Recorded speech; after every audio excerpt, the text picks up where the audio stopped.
For all the latest updates, subscribe to Newsline.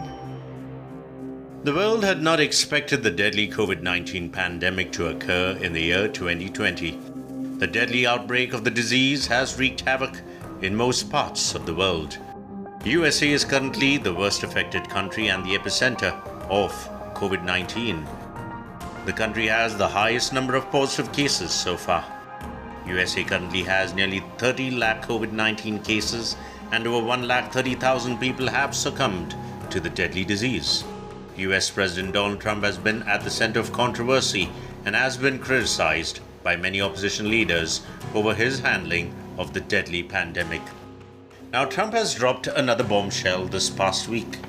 The U.S. President has reiterated that 99% of COVID-19 cases turn out to be totally harmless. Trump has made similar claims in the past and has turned a deaf ear to health authorities in taking precautionary measures. These claims were also backed by one of Trump's close aides in the White House, Mark Meadows. Earlier, Trump had made claims that the economy in the US is back on track amid the pandemic. Many states broke records in new number of cases in the past week. In Texas, over 7,000 patients were hospitalized, whereas the state of Florida has reported a new record of over 11,000 cases. Trump once again blamed China for the pandemic and held out hopes of a vaccine by the end of the year.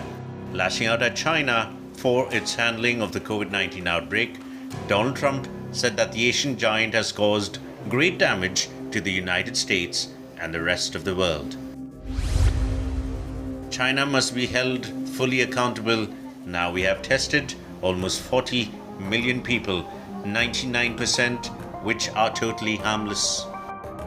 Trump said China must be held fully accountable for its secrecy, deception and cover-up that allowed it to spread the COVID-19 all over the world.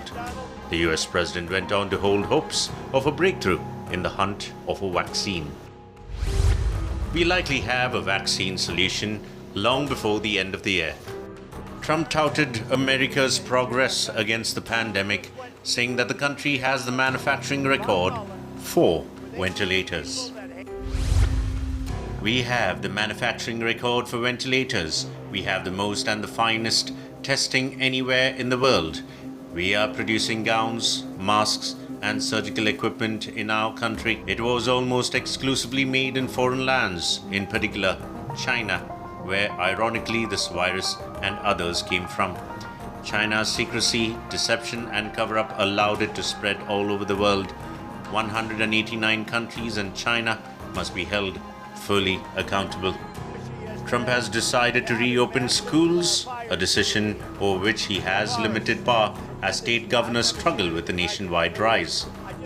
Schools are largely under the jurisdiction of state and local governments, and educators have struggled with decisions over opening schools, considering the risk of infection to both students and teachers. The US is struggling in terms of recouping amid the pandemic. Canadian Prime Minister Justin Trudeau had declined an invitation to visit the White House this week to celebrate a new North American free trade deal amid worsening COVID-19 figures in USA. Trump is also preparing for his presidential elections, scheduled to be in November. It remains to be seen how the situation turns out to be in the months to come for Trump and the American people.